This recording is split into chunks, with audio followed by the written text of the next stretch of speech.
Hola, soy César Burgos de Apoyando Servicios Eléctricos y el día de hoy vamos a hablar un poco más acerca de un tema de mucha importancia en el uso de las instalaciones eléctricas, un tema a tener en cuenta y es los efectos fisiológicos de la electricidad, es decir, qué le hace la electricidad al cuerpo humano.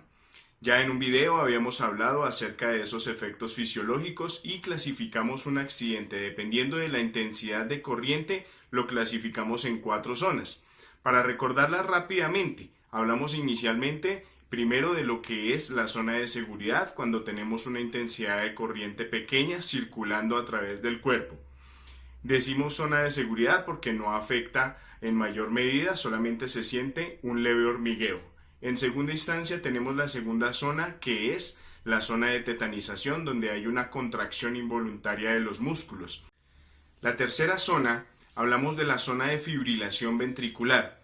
En esta zona decimos si la intensidad de corriente es un poco mayor, la caja torácica de la persona se contrae y genera un paro cardiorrespiratorio, es decir, la persona siente asfixia, el corazón se puede detener, se evita la circulación de sangre o se detiene la circulación de sangre a través del cuerpo, no llega oxígeno al cerebro, por tanto la persona entra en estado de coma.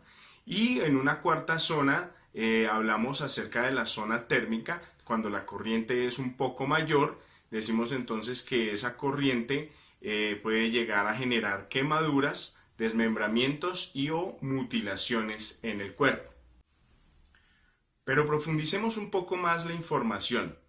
¿Cuáles son esos factores que inciden en un accidente eléctrico y que permiten determinar si el accidente es grave o el accidente es leve? En primera instancia tenemos un primer factor que es el tiempo de contacto, es decir, cuánto tiempo se encuentra la persona conectada a la red, cuánto tiempo está haciendo contacto con la electricidad. Debemos tener claro entonces que a mayor cantidad de tiempo, más se va a ver afectado el cuerpo de la persona. Un segundo factor que nos ayuda a determinar si el accidente es grave o si el accidente es leve es precisamente la intensidad de la corriente, como lo mencionamos en la clasificación de las zonas. A mayor cantidad de corriente, el cuerpo obviamente se va a ver más afectado. Y un tercer factor que nos ayuda a determinar la gravedad de un accidente es el recorrido, es decir, qué recorrido toma la electricidad a través de nuestro cuerpo, por dónde fluye la electricidad cuando pasa a través del cuerpo de la persona accidentada. Puede hacer un recorrido, entrar por una mano, salir por la otra, entrar por la cabeza, salir por los pies. Eso depende de las áreas y las zonas que tengamos en contacto con la electricidad o haciendo masa, por ejemplo, con la tierra. Puede entrar por la mano derecha, salir por la mano izquierda y esto genera un recorrido bastante peligroso, es decir, los recorridos que son más peligrosos en cuanto a la circulación de electricidad a través del cuerpo son aquellos que afectan el corazón o aquellos que en su paso involucran al corazón. Todos los órganos del cuerpo obviamente son muy importantes, pero el corazón lo sabemos que es ese motor principal que nos permite que todos los demás sistemas del cuerpo funcionen. Y si el corazón entra en contacto con la electricidad directamente, pues el corazón va a generar esa fibrilación de la cual hemos hablado y va a detener o va a cambiar el ritmo cardíaco y eso va a generar que se produzcan otras afecciones en otros sistemas del cuerpo de la persona accidentada. Estos factores que hemos mencionado nos ayudan a determinar si el accidente que acabamos de presenciar o que acaba de suceder o que una persona acaba de sufrir es un accidente grave o es un accidente leve. Pero realmente de cada uno de estos factores que mencionamos, tiempo, corriente y recorrido de la electricidad, nos detenemos nuevamente a hablar acerca de la corriente.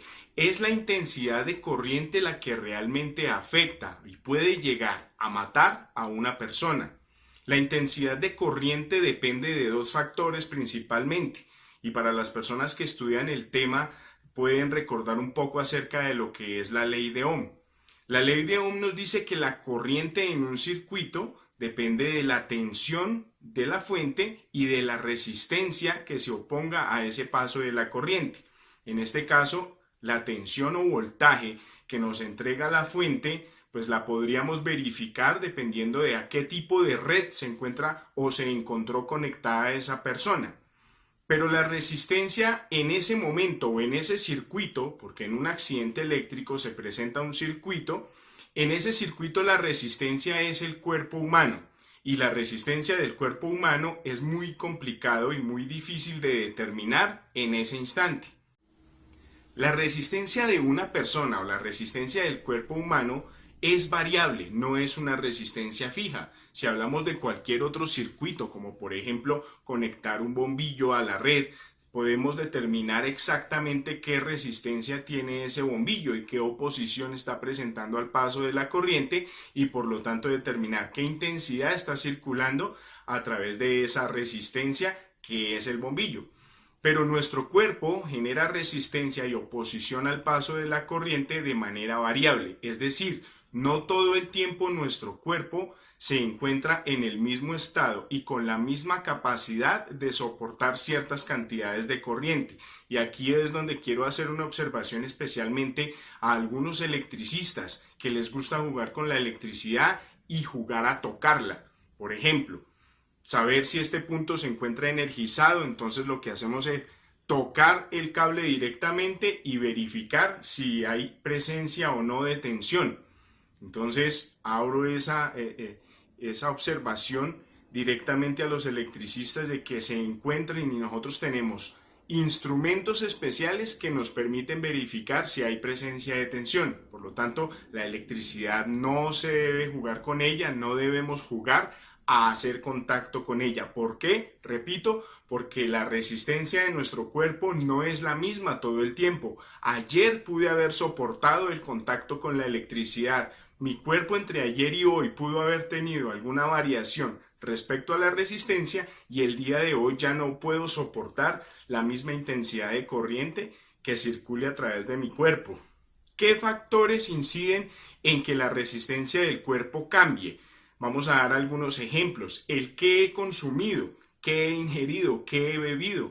Puede ser que la noche anterior la persona se tomó algunos tragos, algunas cervezas y eso influye en que la resistencia de su cuerpo baje porque nuestro cuerpo se encuentra y nuestro organismo se encuentra lleno de líquidos y procesando muchos líquidos y a mayor cantidad de líquidos posea nuestro cuerpo, pues más conductores nos volvemos al paso de la corriente y menos resistivos, menos resistencia vamos a tener en caso de que se presente esa circulación a través de nuestro cuerpo.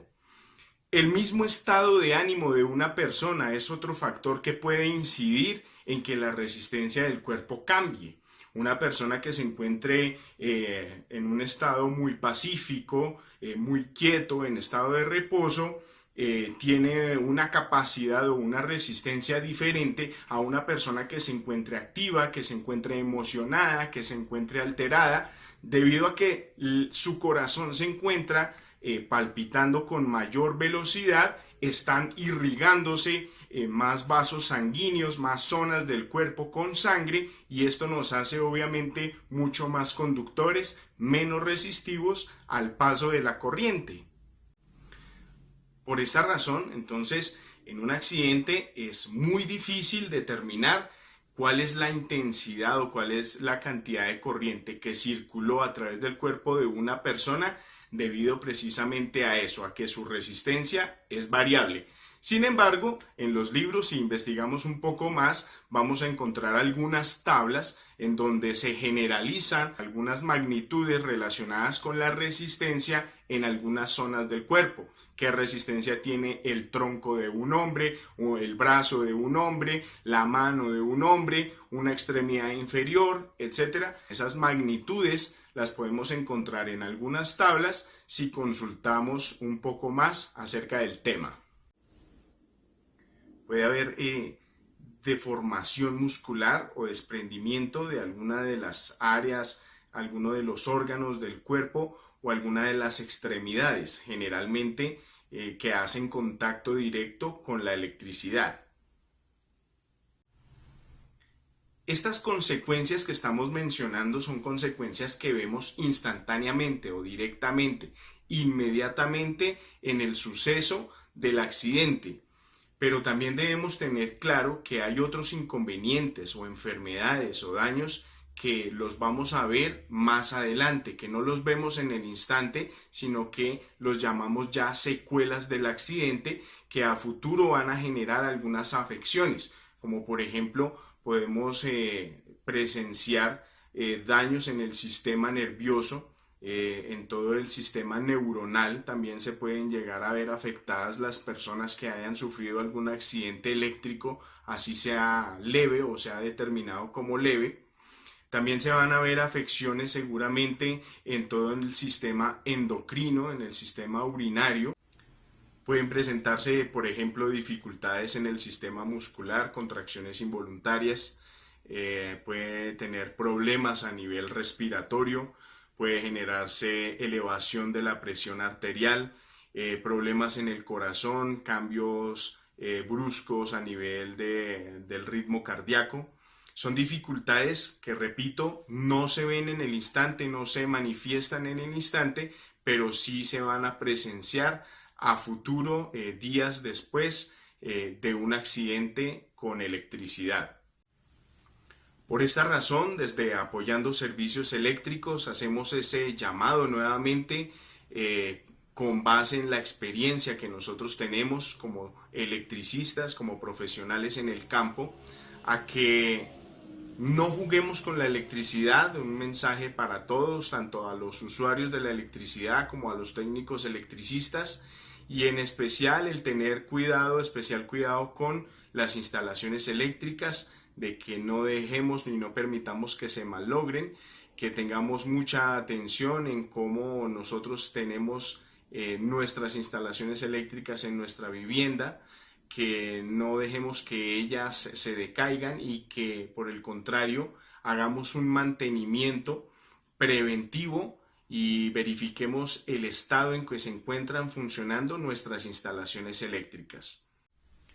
Esperamos entonces que esta información que estamos compartiendo con ustedes a través de estos videos sea provechosa, que lo estamos haciendo con base en nuestra experiencia y conocimiento en el campo de la electricidad. Si usted desea más información, puede suscribirse a nuestro canal y no olvide también dar un me gusta para que continuemos entregando esta información que es beneficio para todos los usuarios del área eléctrica.